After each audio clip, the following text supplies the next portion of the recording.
Jempulang. Tanpa ragi.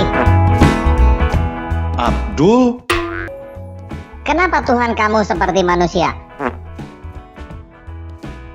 emangnya mestinya seperti apa, Dul? Pokoknya Tuhan itu tidak seperti manusia.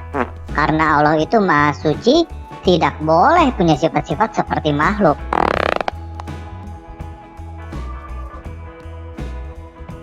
Maksudnya bagaimana, Dul? Apakah Allah tidak boleh punya wujud karena makhluk punya wujud? Allah punya wujud, tetapi tidak seperti makhluk. Allah punya wujud, tetapi tidak seperti makhluk. Berarti wujudnya seperti apa, Dul?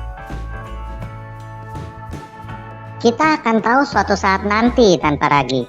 Karena dikatakan di dalam Al-Quran surah 68 ayat 42, dalam kurung ingatlah pada hari ketika betis disingkapkan dan mereka diseru untuk bersujud. Pada hari ketika betis disingkapkan. Wah, menarik sekali. Ternyata Allah punya betis.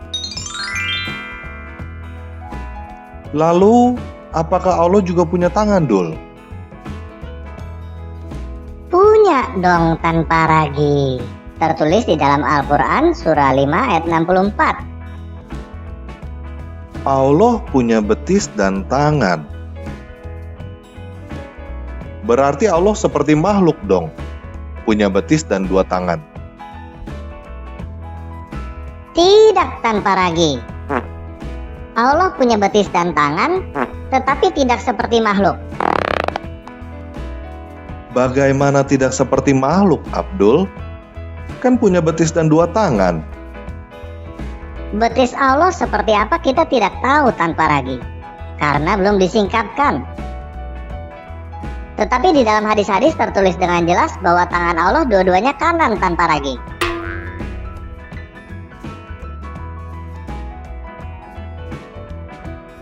Hah?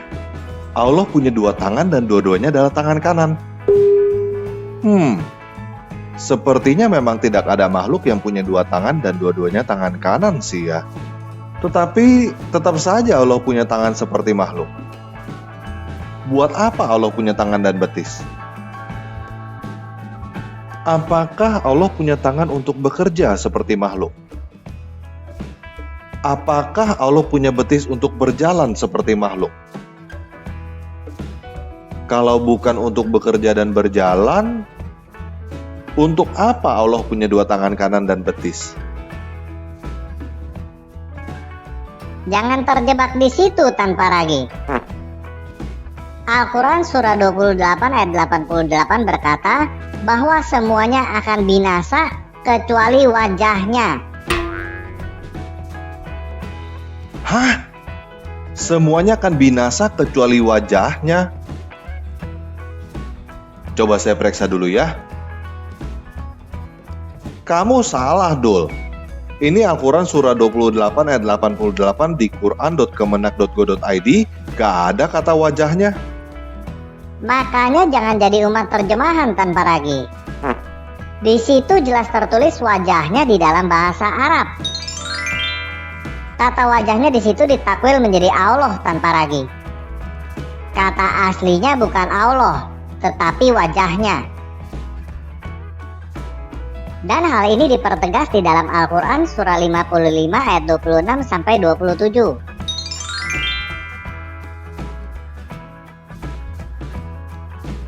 Jadi, walaupun Allah punya betis, punya dua tangan kanan, bukan berarti Allah butuh betis dan tangan untuk berjalan dan bekerja. Karena semua itu akan binasa kecuali wajahnya. Oh, begitu ya, Abdul.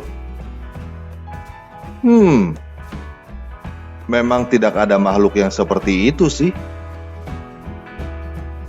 Allah punya betis yang belum disingkapkan, punya dua tangan kanan, namun semua itu akan binasa kecuali wajahnya. Mengerikan. Nah, sekarang kamu sudah mengerti bahwa tidak ada Tuhan selain Allah kan, Tan Paragi? Jadi kapan kamu akan mengucapkan 2 kalimat syahadat? Wah, maaf Dul. Tuhan kamu memang beda dengan Tuhan saya. Alkitab Kejadian 1 ayat 26-28 menyatakan bahwa Tuhan saya menciptakan saya serupa dengan gambar dan rupa Tuhan saya. Termasuk mempunyai kebebasan, kemampuan menciptakan, dan menguasai.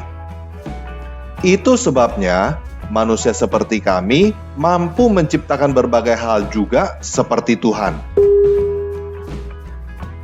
Kami bahkan menciptakan robot yang seperti manusia.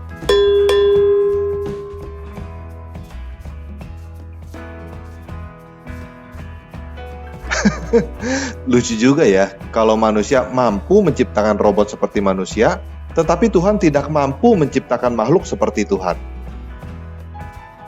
Bagaimana jadinya ya, kalau ada robot yang tidak mengakui diciptakan oleh manusia, karena manusia mempunyai sifat-sifat seperti robot? Robot yang bagaimana yang akan berpikir bahwa manusia bukan pencipta robot hanya karena manusia mempunyai sifat-sifat seperti robot? Itu robot tolol yang gagal berpikir. Apalagi kalau robot itu berpikir bahwa manusia harus disucikan dari sifat-sifat robot. Kemudian, robot itu membuat 20 sifat yang tidak boleh dilanggar oleh manusia.